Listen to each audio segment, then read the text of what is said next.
लेकिन फिर भी दुख संवेदना व्यक्त करने के लिए भगवान आए। इधर अक्रूर और कृतवर्मा को भगवान के खिलाफ षड्यंत्र रचने का मौका मिला और उन लोगों ने शतधन्वा को बहकाया। अरे शतधन्वा, सत्यजित ने कहा था मैं अपनी बिटिया सत्यभामा का विवाह तुमसे करूंगा, तो एक काम करो। उसने किया नहीं, उस सत्यजित को मार डाला। शतधन्वा ने क्या किया, अवसर बढ़िया समझ करके सत्यजित को मार दिया। मैया सत्यभामा परेशान हो गई।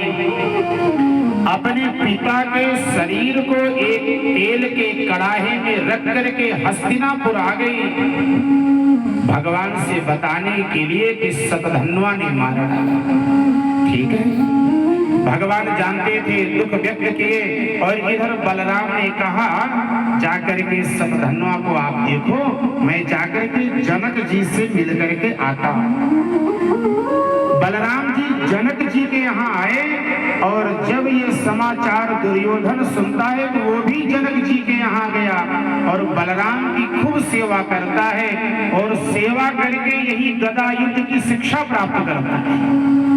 गदा युद्ध की शिक्षा प्राप्त करता है, बलराम जी को अपना गुरु बनाता है।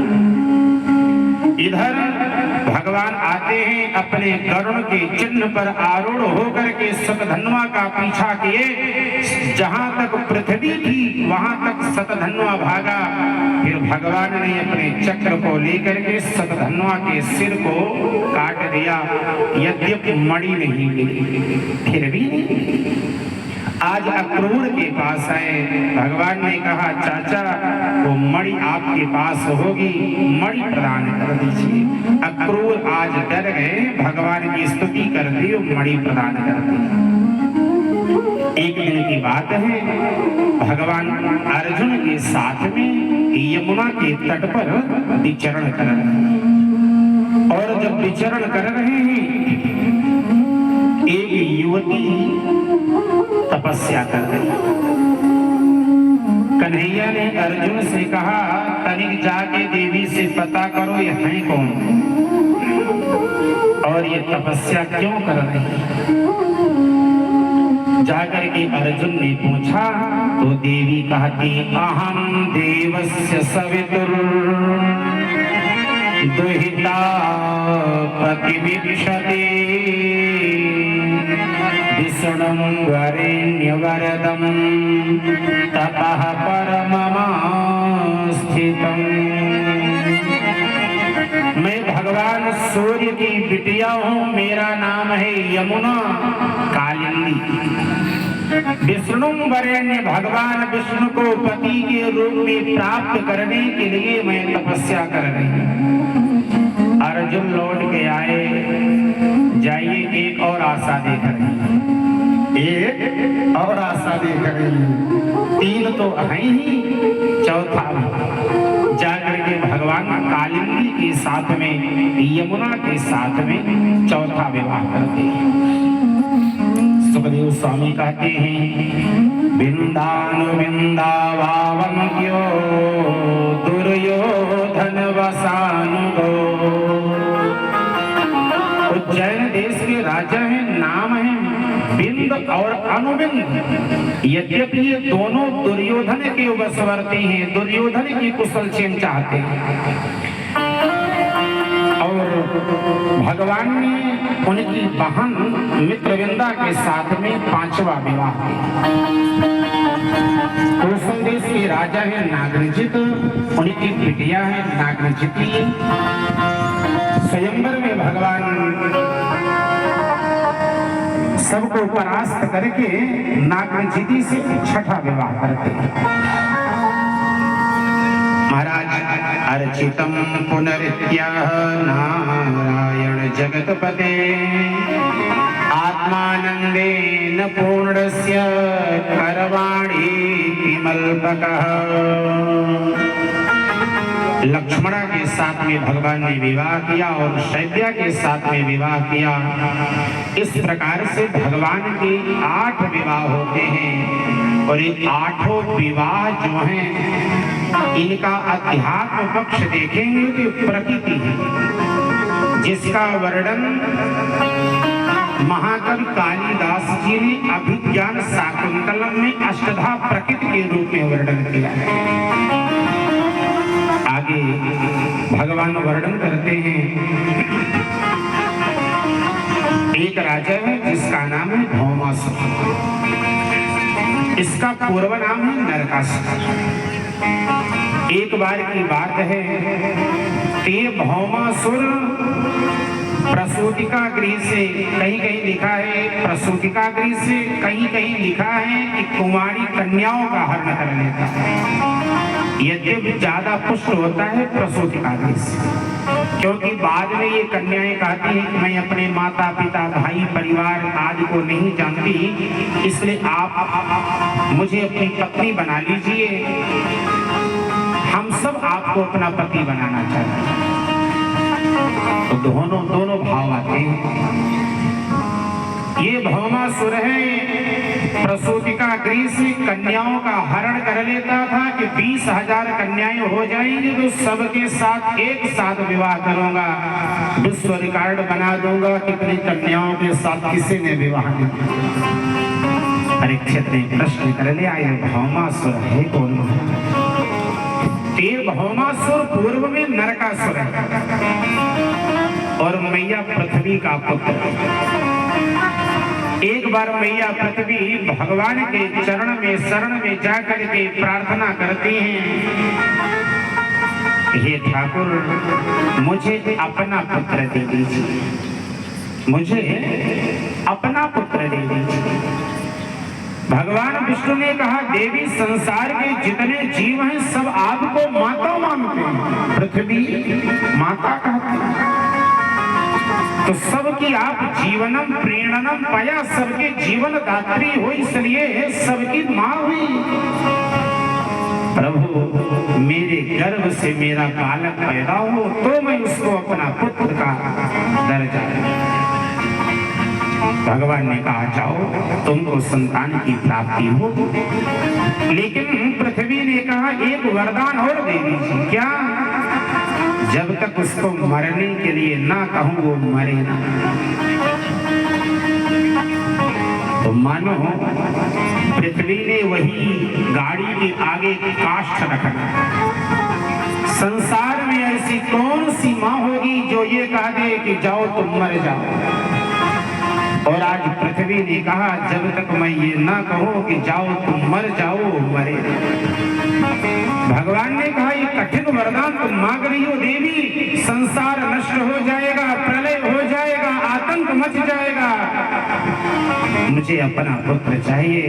और ये वरदान भगवान ने वरदान दे दिया। आज ये नरकासुर पूरे विश्व में आतंक मचा दिया। हुआ क्या? अदिति के पुत्र अदिति मैया के कवच और कुंडल को महाराज छीन लिया। इससे मैया अदिति के कुंडल आदि को छीन लिया, इतना दुर्दांत कृत्य करने लगा। पहले के जो राक्षस थे सब तो नहीं, लेकिन लगभग 98% 95% जो राक्षस थे वो भी सदाचार से युक्त होते थे। नहीं तो आप लगभग आप देखेंगे जितने भी राक्षस हैं, ये राक्षस कभी भी किसी की स्त्री का दोहन नहीं की। सबको 100% तो नहीं कहा सकता, लेकिन बहुतायत में मिले हैं जिन्होंने उन स्त्रियों का सम्मान किया। आज इसने मैया अदिति के कुंडल आदि को छीन लिया। अदिति स्वयं पृथ्वी के पास जाकर के याचना कर, ये तुम्हारा पुत्र जो है इससे पूरा संसार त्रस्त हो रहा है, इसको कह दो कि जाओ तुम मर जाओ। आज मैया पृथ्वी ने एक स्त्री की वेदना को समझा और कहने जा रही थी कि जा तुम मर जा। किसी ने इसको बता दिया कि आज तुम्हारी माँ तुमको कह देगी जा तुम मर जा। अपनी माँ के पास आज घुटनों के बल आ रहा है। बड़ा लाड प्यार दिखा रहा है, लेकिन फिर भी मैया पृथ्वी जैसे कहने जा रही थी कि जा तू मर जा। बाएं हाथ से जिह्वा को पकड़ा, दाहिने हाथ से कटार को लेके जीभ काट दिया। कैसे कहो, यही दूसरे जन्म में सत्यभामा के रूप में अवतीर्ण होती आज, और ये नरकासुर भौमासुर बन करके आता है। बड़ा भयानक युद्ध हुआ। भगवान इसको जब मारने के लिए जा रहे हैं तो साथ में मैया सत्यभामा को भी लेते हैं। इसने अपने कंगोरे पर मुर नामक राक्षस को रखा है, मुर नामक राक्षस को बैठा के रखा है। हुआ क्या महाराज, तो भगवान ने उस मुर नामक राक्षस का संहार किया, तो भगवान का नाम मुरारी पड़ गया। आगे बढ़ते हैं। ये भगवान से भौमासुर युद्ध करने के लिए आया। बड़ा विशाल युद्ध हुआ और उसने भगवान के ऊपर इतने बाण का संधान कर दिया। जब बाण भगवान को चुभने लगे तो मैया सत्यभामा ऐसे कस के भगवान को पकड़ ली और मुख से निकल गया, हे प्राणनाथ इसको मार डालिए। और जैसे मुख से निकला केवल हे प्राणनाथ मार डालिए, हाथ में वो चक्र आ गया और भौमासुर का उद्धार कर दिया। 16,100 कन्याओं को महाराज ये अपने प्रसूतिका गृह में रख, प्रसूतिका गृह से हरण करके लाया था, जेल में बंद किया था। आज भगवान उनके पास जाते हैं और जाकर के उन देवियों से कहते हैं आप सब अपने पिता आदि के घर चले जाओ। आज वो सारी देवी कहती हैं कि मेरे ना कोई माँ है, ना पिता, ना भाई, ना बंधु, मैं किसी को नहीं जानती। हे ठाकुर, मैं आपको पति के रूप में वर्ण करती हूँ, आप मेरे पति बन जाए। तो ये सारी जो 16,100 कन्याएं हैं, ये सब उपासना कांड की एक एक देवी है जो मंत्र स्वरूप होकर के आई हैं और भगवान को पति के रूप में प्राप्त करती हैं। तो भगवान जाकर के जो भौमासुर राजाओं को भी बंदी बनाया है उनको मुक्त करता है। तो 16,108 रानी पटरानियों के साथ में भगवान का विवाह होता है। बोले श्याम सुंदर भगवान की।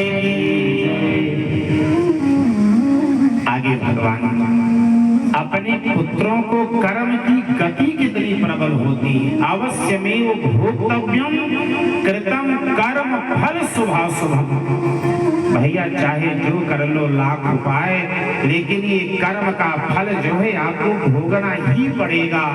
इस युग में नहीं, अगले में, अगले में नहीं, अगले में कर्म का फल भोगना पड़ेगा। और इसका प्रत्यक्ष उदाहरण आता है स्वामी रामकृष्ण परमहंस। बहुत दूर मत जाइए, 200-400 साल पूर्व मैया भगवती काली की परम उपासक है। इनको कैंसर जैसी घातक बीमारी हो गई। लोगों ने कहा मैया की कृपा आपके ऊपर है, आप मैया से कह दो कि मेरा रोग ठीक हो जाए, मैया स्वस्थ भी आपको कर देगी। लेकिन स्वामी रामकृष्ण परमहंस जी ने कहा मैया से कह दूंगा ठीक कर देंगी, लेकिन इसके कर्म के फल को भोगने के लिए अगला भी जन्म लेना पड़ेगा और मैं ये नहीं चाहता कि मुझे अगला जन्म लेना पड़े। तो कर्म की गति कितनी प्रबल है आज भगवान कह रहे हैं। एक रूपवनम राजम जगमुर्यदो कुमार का विहरतुम सांब प्रद्युम्न चारु भानु गदादयः। एक दिन भगवान कन्हैया के जो पुत्र हैं प्रद्युम्न, चारुभान, गद, सांब, ऐसे ये जितने राजकुमार हैं जंगल में शिकार खेलने के लिए। और जब जंगल में शिकार खेलने के लिए गए हैं तो लौटने लगे तो रास्ते में देख रहे एक सूखा कुआं और उस सूखे कुएं में एक विचित्र जीव को देखा। विचित्र जीव को देखा, निकालने का प्रयास कर रहे हैं लेकिन वो जीव निकला नहीं। आकर के अपने पिता से बता, भगवान अपने उन पुत्रों को साथ लेते ही उस सूखे कुएं पे गए और जो सरबत के ऊपर होती है सरहरी, एक कांटे से दो सरहरी को जोड़ करके कुएं में रहने वाले उस जीव का जैसे भगवान ने स्पर्श किया वो मनुष्य के स्वरूप में आ गया। और जैसे मनुष्य के स्वरूप में आया तो भगवान ने उसने पूछ लिया, हे भैया दशामी मां बात में न कर्मणा संप्रापितो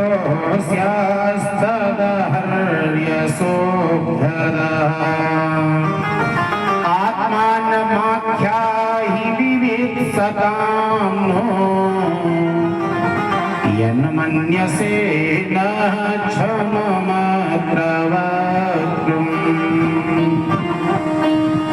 भैया तुम हो कौन, तुम्हारा नाम क्या है, तुम्हारा वंश क्या है और तुमको ये योनि क्यों प्राप्त हो गई, त्रिकलाश गिरगिट की योनि क्यों मिल गई। तो आज वो बता रहा है, हे महाराज नृगो नाम नरेंद्रो हम इक्ष्वाकु तनयः प्रभो, मेरा नाम नृग है, नृग, और मैं इक्ष्वाकु कुल में पैदा हुआ हूँ। किस कुल में, इक्ष्वाकु कुल, अर्थात भगवान राम की कुल में पैदा हुआ। अरे और तो और छोड़िए, ये रघु के बाद ये रघुकुल आया, उसके पहले इक्ष्वाकु ही होता था। मैं इक्ष्वाकु कुल में पैदा हुआ हूँ, मेरा नाम नृग है महाराज। और इस संसार में जब व्यक्ति दानियों की गणना करेगा कि ये दानी है, ये दानी है, ये दानी, तुम दानियों में मेरा भी नाम बड़े आदर से लिया जाएगा। क्यों? मैंने सदैव जो दान किया है उस दान करने के बाद में कभी अभिमान नहीं किया है, दान का अभिमान मैंने नहीं किया। अच्छा, और सुंदर बात, दान का अभिमान कभी करना भी नहीं चाहिए। क्यों? जब आप अपने दान को बताने लगते हैं पांडे जी कि मैंने ये दान किया, ये दान किया, ये दान किया, तो आपके दान का फल जो है वो न्यून होने लगता है। एक बार की बात है, भगवान के साथ सदैव छाया की भांति रहने वाले अर्जुन को भी दान का घमंड हो गया। किस बात का? दान का। कन्हैया से एक दिन टहलते हुए अर्जुन ने कहा, कन्हैया जितना दान कर्ण करता है उतना ही दान मैं भी करता हूँ। हाँ, अर्जुन करते भी, जितना दान वो कर्ण करता है उतना ही दान मैं भी करता हूँ। लेकिन जब दानियों की गणना आती है कि कौन से दानी हैं, उसमें कर्ण का नाम आता है, मेरा नाम नहीं आता। क्यों? भगवान समझ गए कि अर्जुन को दान का अहंकार हो गया है। एक दिन फिर ऐसे अर्जुन और कन्हैया टहल रहे थे, भगवान ने सोने का पहाड़ बना दिया। ध्यान से सुनिए, दृष्टांत बड़े भाव से सुनिए। सोने का पहाड़ बना दिया और अर्जुन से कहा, अर्जुन ये सोने का पहाड़ देख रहे हो हमारा, एक काम करो, इसका तुम सर्वस्व दान करो, और जब तुम इसको दान कर दोगे तो अर्जुन कर्ण से बड़े तुम दानी कहलवाओ। क्योंकि कर्ण इतना एक थोड़ा इधर उधर स्वर्ण का दान किया होगा, और तुम इतने बड़े विशाल पहाड़ स्वर्ण का दान करोगे, इसमें तुम्हारी कीर्ति पताका फैल जाएगी। दान ठीक है मां, लेकिन एक शर्त है दान। क्या? दान देते समय तुम रुकोगे नहीं जब तक सब दान लेकर के चले ना जाए। दान देते समय तुम कुछ खाओगे नहीं, विश्राम नहीं करोगे, मलमूत्र आदि का त्याग नहीं करोगे, ये तुमको दान करना है। ठीक है ना? ढिढोरा पिटवा दिया गया कि जिनको दान लेना है स्वर्ण खंड का वो सब आ जाएं। गांव के लोग दौड़ पड़े स्वर्ण लेने के लिए। अर्जुन एक यंत्र लेकर के काट रहे हैं और सबको दे रहे हैं। शाम होने को आई, भगवान सूर्य अस्ताचल को जाने को आए। अर्जुन ने कहा अब विश्राम की आवश्यकता हो। कन्हैया ने कहा देख रहे हो अभी तो लाइन लंबी लगी है, फिर कुछ देर परिश्रम, अब तो प्यास लगी, भूख लगी, विश्राम करने की इच्छा हो रही है, मलमूत्र का त्याग करने की प्रबल इच्छा हो रही है। ठाकुर ने कहा देख लो अभी भी लाइन लगी है। रात्रि होते होते अर्जुन ने अपना वो सारा यंत्र रख दिया। अब दान नहीं दे पाऊंगा। क्यों? क्योंकि बिना खाए, बिना पिए, बिना पेशाब दान नहीं दे सकते।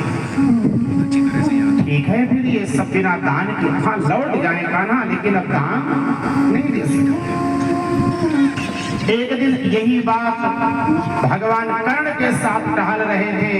कर्ण से कहा कर्ण ये सोने का पहाड़ देख रहे हो? हाँ महाराज। एक काम करो, ये तुम दान कर दो, तुम्हारी दान की कीर्ति और बढ़ जाए। ठीक है महाराज, लेकिन शर्त है रुकोगे नहीं, खाओगे नहीं, विश्राम नहीं करोगे, मलमूत्र आदि का त्याग। ठीक है महाराज, दान करो। आज कर्ण ने डुबकी करवा दी, ढिढोरा पिटवा दिया कि जिनको दान लेना हो सब आ जाएं। क्षेत्र के समस्त नगर के लोग जब आ गए, कर्ण ने पूछा कोई शेष तो नहीं है, किसी घर का सब आ गए? हाँ महाराज। कर्ण ने क्या कहा? जिसको जितनी इच्छा हो ले, जिसको जितनी इच्छा हो ले लो। और कर्ण बता दिए कि ले लो, घर पे जाके सीताराम जो करेंगे। 10 मिनट में पूरा पहाड़ समाप्त। कर्ण ने कहा प्रभु दिया आपका है तो मैं अपने हाथ से तुम्हें क्यों दूं? दिए आप हैं तो मैं अपने हाथ से क्यों दान करूं? दिया आप कहे मैंने दे दिया, इसमें अहमता की बात क्यों आ जाए? तो इसलिए कर्ण सर्वश्रेष्ठ माने गए। जैसे हमारे यहाँ दान बहुत है, ये चारों भाई कथा सुन रहे हैं, दक्षिणा आदि समस्त वस्तुओं का दान कर रहे। आचार्यों को, मुझे, संगीत वाले भैया को, आए हुई अतिथियों को, घर में आई हुई बहु बेटियों को दान करें। लेकिन इन समस्त दानों से श्रेष्ठ एक दान है जो लगभग सभी भाइयों ने किया है, कन्यादान। क्यों महाराज? कहीं ना कहीं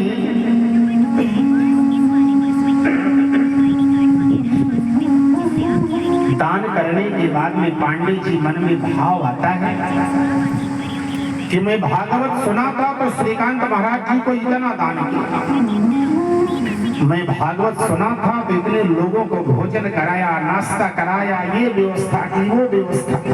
मन में कहीं ना कहीं भाव आता है और वो भाव और प्रबल तब हो जाता है